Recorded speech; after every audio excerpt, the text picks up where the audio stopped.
Every increase in interest rates makes existing debt harder to repay.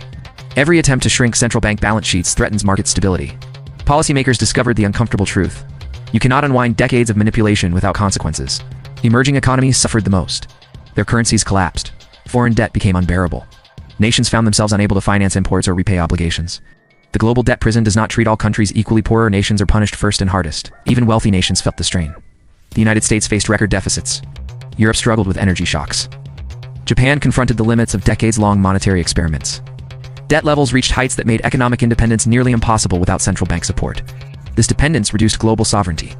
Nations no longer controlled their destiny. Elections changed governments, but not the underlying financial structures.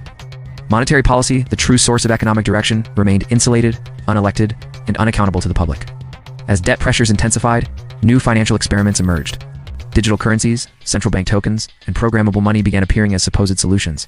But these tools risk expanding control, not freedom tightening the prison instead of opening the exit. Throughout history, collapsing monetary systems followed similar patterns: overextension, loss of trust, inflation, austerity, and eventual reset. Today's world shows the same signs. Rising debt, shrinking purchasing power, and growing public frustration echo past cycles that ended in dramatic transformation. The modern system faces three major challenges: debt levels too high to repay, economies too dependent on cheap money, and populations losing faith in institutions. Each challenge reinforces the others, creating a feedback loop, pushing the system toward a breaking point. Some economists argue that debt can expand forever, but mathematics disagrees. Interest compounds.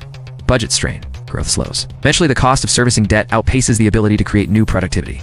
At that moment, collapse becomes a question of timing, not possibility. Central banks attempt to delay this fate. They adjust rates, invent new tools, and issue reassuring statements. But each intervention creates new risks. The system grows more complex, more interconnected, and more fragile. Stability becomes an increasingly delicate illusion. The world is now entering a phase where traditional monetary tools lose power. Rate cuts no longer stimulate growth like they once did. Money printing creates inflation more quickly. Debt levels limit policy flexibility. The buffer between stability and crisis shrinks. As global tensions rise, financial vulnerability amplifies political conflicts. Nations use currencies as weapons. Sanctions disrupt trade. Competing interests destabilize alliances. Economic fragility merges with geopolitical risk, pushing the world closer to a systemic reshaping. Yet despite the dangers, awareness remains low. People blame rising prices on corporations, taxes, or supply issues, unaware that the core mechanism driving financial stress lies in the structure of money itself. The debt engine remains invisible, even as its effects grow impossible to ignore. If the system continues on its current trajectory, future generations may inherit unprecedented financial burdens. Debt will define their opportunities, shape their mobility, and restrict their options. The global debt prison could become an intergenerational cage. But every system in history has a limit.